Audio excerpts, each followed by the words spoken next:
Acara ini didukung oleh Desa Pay, cashless-nya kerabat desa Indonesia.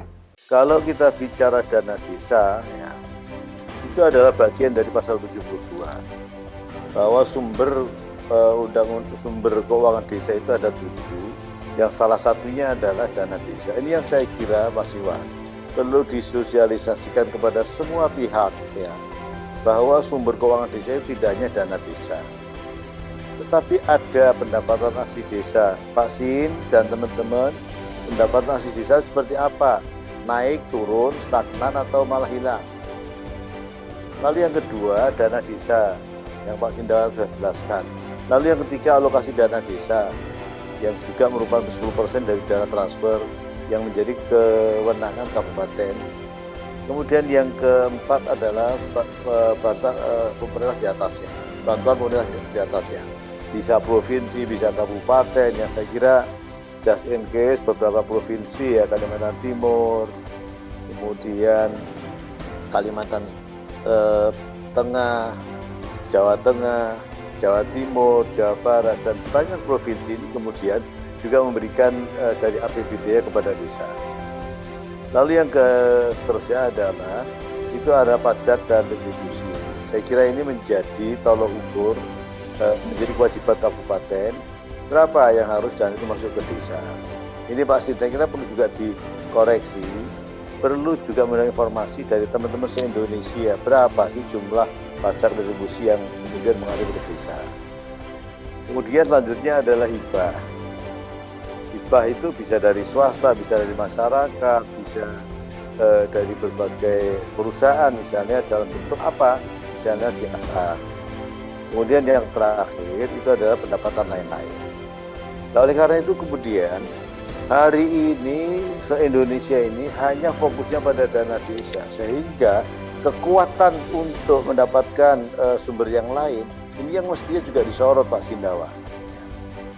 Jangan hanya berdasar pada dana desa, tapi bagaimana ADD, bagaimana pendapatan asli desa, bagaimana hibah, bagaimana bantuan pemerintah di atasnya, bagaimana pendapatan lain-lain. Ini saya kira juga perlu didorong Mas Iwan, sehingga masyarakat itu tercerahkan. Tidak sekedar dana desa, tetapi juga 6 yang lain juga harus dijadikan stimulasi dalam membangun desa. Nah, oke, kalau kemudian kita bicara satu hal, dana desa. Mbak Zita, saya kira kalau kita berbicara mengenai dana desa, kriterianya Pak Sin kan jelas itu. Ya, kriteria itu adalah luas wilayah, jumlah penduduk, tingkat kesulitan geografis. Lalu yang keempat itu adalah kemiskinan. Nah, ini yang saya kira Mas Iwan, dari zaman bahla sampai hari ini, ya, pembantu-pembantu presiden itu tidak bisa menjelaskan kepada presiden, kepada publik bahwa ADD itu, dana desa itu semestinya tidak pukul rata. Tetapi desa itu, setiap desa pasti dari 73.961 itu pasti luasannya berbeda satu dengan yang lain. Jumlah penduduknya pasti berbeda. Kesulitan geografis pasti berbeda. Tingkat kemiskinan pasti berbeda. Yang ini yang saya kira, yang Pak Sindawa dan teman-teman sekalian, yang terjadi ada proses generalisasi. Bahwa namanya desa, DD-nya ya sekian ratus juta, 900 juta, atau sekian. Ini yang saya kira tidak benar gitu kan. Nah, karena itu kita kembalikan dulu kepada undang-undang desa. Bagaimana undang-undang ini mengatur? Ya, kalau bahasa saya adalah tiap desa mempunyai kesempatan yang sama, itu saya kira kan juga tidak benar gitu kan.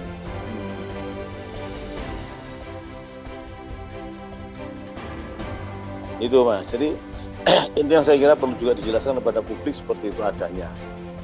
Sehingga Mbak Sita, kalau ada Pak Said, saya akan katakan, Pak Said, janganlah sama rasa sama desa, itu nggak boleh. Karena terjadi hari ini seperti itu. Sehingga Pak Sindawa itu ada desa yang misalnya saya menemukan Pak Sin, hanya 2 RT, ya, hanya 2 RT di Kabupaten Rembang itu, kemudian DD-nya itu sama dengan satu desa di Yogyakarta yang penduduknya itu 84 ribu. Bayangkan itu, satu desa itu bisa menghasilkan 4 anggota DPRD kota Yogyakarta.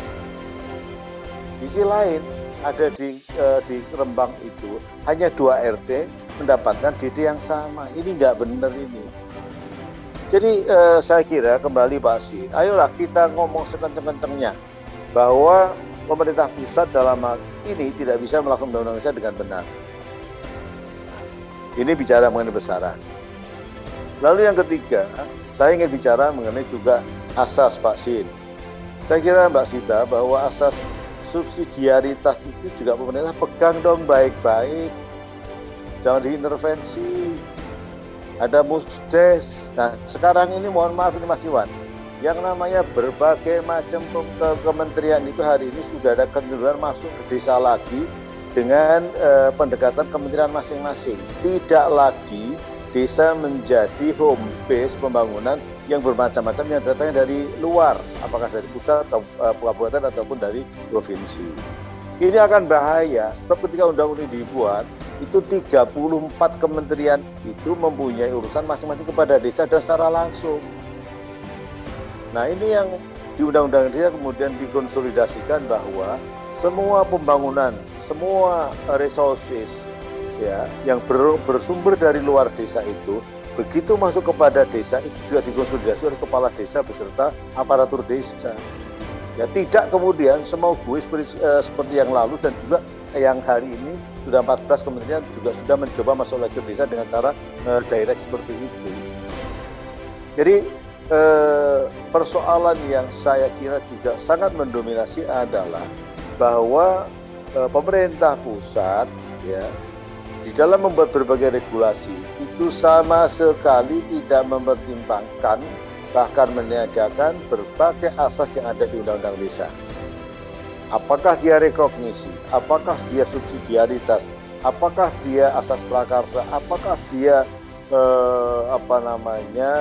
keswadayaan, apakah dia demokratis dan lain-lain. Ini yang terjadi hari ini seperti itu. Nah oleh karenanya jangan kaget ya. Ini mohon maaf ini Pak Sin. Ini Kementerian Desa ini menganggap bahwa SDGs ini adalah programnya kepala desa dan aparatur desa dan kepala desa. Ini nggak benar ini. Bahwa SDGs itu ya Mbak Sita itu adalah bukan urusan, sekali lagi, bukan urusan desa. SDGs ini adalah Kementerian Urusan Pusat. Siapa dia? Dulu Bappenas. Sekarang diambil alih sama Kementerian Desa. Jadi SDGs dulu namanya MDGs ya, Millennium Development Goal. Kemudian sekarang menjadi Sustainability Development Goal. 17 poin di dalam SDGs sekarang itu membuat kepala desa pusing kepala. Loh katanya ada subsidiaritas. Loh kok di situ makan yang namanya SDGs.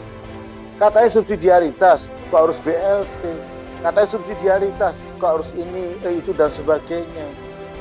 Jadi Pak Sindawa, saya kira kawan-kawan saya yang masih hari ini menjadi kepala desa, pertama saya mohon, ayolah kita eksplor bagaimana spirit moralitas yang ada di Undang-Undang Desa. Ya. Kemudian yang kedua, bagi teman-teman kepala desa yang memang tidak secara full pada itu bagaimana berjuang dalam Undang-Undang Desa, ayo pahami bersama para kepala desa dan juga barangkali yang sudah mantan bagaimana substansi yang yang diperjuangkan pada waktu itu. Jadi hari ini Mas Iwan, asas-asas yang ada di Undang-Undang Desa itu sekarang sudah direncanakan oleh pemerintah. Ya pemerintah pusat, ya pemerintah provinsi, kabupaten. Sehingga yang terjadi hari ini adalah baik pusat, provinsi atau kabupaten itu menjadikan desa sebagai objek di dalam pembangunan kembali. Dia tidak punya kemandirian lagi, bagaimana asas di dalam Undang-Undang Desa. Ini bahaya ke depan. Jadi berbagai regulasi yang dihadirkan itu kemudian di samping administratif yang disampaikan oleh Mbak Sita tadi, itu bicara menjati diri desa itu sudahlah baca Undang-Undang Desa secara benar dulu deh. Ya, karena kalau kenapa ngomong begitu? Ya, Pak Sin saya kira sudah kita sama paham. Definisi Undang-Undang Desa menurut Undang-Undang 6 berbeda dengan Undang-Undang 32, berbeda dengan Undang-Undang 1299, berbeda dengan Undang-Undang 59, berbeda dengan Undang-Undang 575, berbeda Undang-Undang 1965, berbeda semua Pak. Jadi ciri spesifik yang ada di Undang-Undang Desa itulah yang hari ini cara pandang yang dilakukan oleh penentu kebijakan itu sepertinya menganggap bahwa desa di dalam Undang-Undang 6 2014 itu sama dengan definisi desa sebagaimana di dalam Undang-Undang terdahulu. As usual ini kan yang parah. Nah, lagi-lagi Pak Siwan dan teman-teman. Jadi saya ingin teman-teman sekalian, sahabat-sahabat saya yang hari ini kebetulan mendapat amanah sebagai kepala desa. Ayo kita kasih secara benar undang-undang desa. Itu sehingga apa? Kalau kita diskusi mengkritik kabupaten, kita diskusi mengkritik provinsi, mengkritik pusat, itu ada pembenarannya. Nah, saya sekarang Mas Iwan tahu persis lah, siapa sih yang sekarang koar-koar mengkritik pemerintah itu siapa dalam hal undang-undang desa. Di Senayan ada enggak yang sekarang lantang membela desa? DPR ada enggak yang lantang membela desa?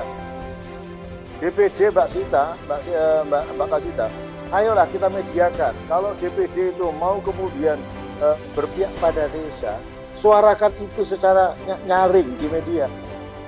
Kasihan itu desa hari ini, tidak ada yang melakukan afirmasi, tidak ada yang berpihak, tidak ada teman-teman di Jakarta yang menemani bagaimana teman-teman saya yang hari ini menangani desa itu tidak mendapatkan akses kepada penentu kebijakan. Sehingga apa yang dilakukan oleh Kementerian Desa itu, mohon maaf Mas Iwan, banyak sekali kebijakan-kebijakan yang melanggar asas pembangunan desa tersebut. Jadi contoh paling ekstrim tadi, kemana-mana hari ini Mendet menyampaikan bahwa SDGs itu menjadi tolok ukur keberhasilan desa. Jadi saya bilang pret itu, nggak benar itu. Kenapa? Itu programnya pusat. Kenapa begitu? Jadi kalau kita bicara mengenai UN Habitat, kalau kita bicara mengenai ECOSOC, kalau kita bicara mengenai MDGs, kalau bicara SDGs, itu yang harus bertanggung jawab itu pemerintah pusat, bukan kabupaten, bukan provinsi, apalagi desa gitu loh. Hari ini dengan mohon maaf, karena nggak paham atau tidak, saya tidak tahu persis, tapi yang terjadi adalah ini sepertinya semua diserahkan pada desa. Jadi Bapak harus melawan secara benar bahwa Pak Menteri, Pak Gubernur, Pak Bupati, saya ini punya asas subsidiaritas. Apa itu on your business? Apa itu pembangunan yang berkala desa itu menjadi urusan saya. Jangan kemudian kami diberi kewenangan untuk membuat program yang bukan merupakan kewenangan saya. Itu yang terjadi hari ini Mas Iwan. Oleh karena itu, Pak Sindawa, kalau kemudian Bapak nanti melakukan munas, bikinlah pemikiran-pemikiran kritis, menghadaplah kepada Pak Presiden Jokowi. Bahwa Pak Presiden di dalam rangka undang-undang desa yang sudah 8 sampai 9 tahun ini, ternyata ada beberapa deviasi. Catat Pak Sin, berapa banyak deviasi itu?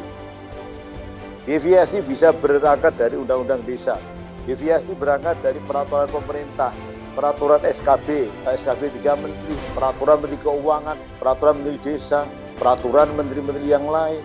Yang tadi Mbak Sita katakan sebetulnya adalah menteri di dalam Undang-Undang Desa bab 1 pasal 1 angka 16. Menteri adalah menteri yang menangani urusan desa, bukan yang lain. Jadi kalau kemudian berbicara desa, ya seperti persepsi yang dibangun selama ini oleh pemerintah yang tidak memahami undang-undang desa, ya saya kasihan kepada desa bahwa sepertinya apa yang sudah disampaikan itu banyak gitu ya. Tetapi coba kalau kita tanya kepada desa, setiap APBD yang paling minim lah ya 1,1 miliar itu. Jadi apa itu barang di desa Mas Iwan?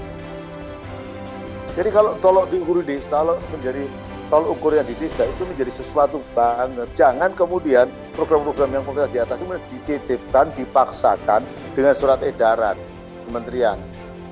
Harus ini, harus itu dan sebagainya. Itu nggak benar. Jadi Pak Sin dan teman-teman sekalian, ayolah kita tegakkan kembali ya bahwa berdefinisi mengenai pelaksanaan pembangunan desa di Indonesia ini kembalikan pada undang-undang desa.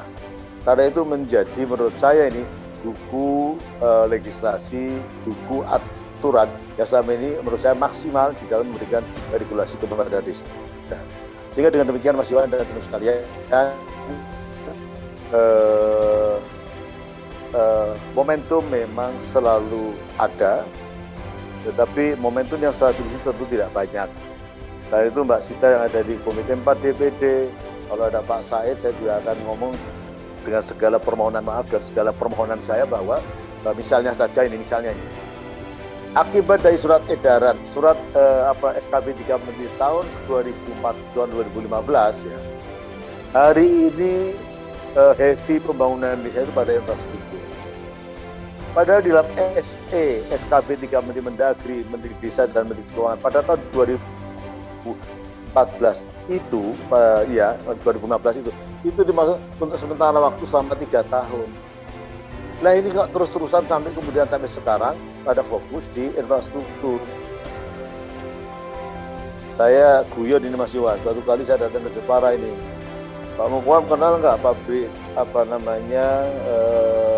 teraso atau granit yang bisa travel Pak? Kenapa memang? Saya bangun jalan sudah mentok Pak, sudah pembangunan saya Pak, saya akan granit jalan gang saya untuk melaksanakan amanat undang-undang desa katanya. Loh kenapa Pak? Loh saya sudah cukup Pak, kalau batasannya infrastruktur sudah cukup. Jadi karena itu Mas Iwan, saya semangat TV desa, saya kira ini perlu kita apresiasi Mas Iwan. Syukur-syukur ada pengambil kebijakan yang bisa mendengarkan, mau memperjuangkan, dan suka juga bersama kepala desa pada membentuk undang-undang desa. Saya kira ini juga menjadi semangat kita agar kita tetap mempertahankan substansi dalam membangun desa harus berpedoman pada undang-undang desa. Saya kira demikian Mas Iwan, mohon maaf. Assalamualaikum warahmatullahi wabarakatuh.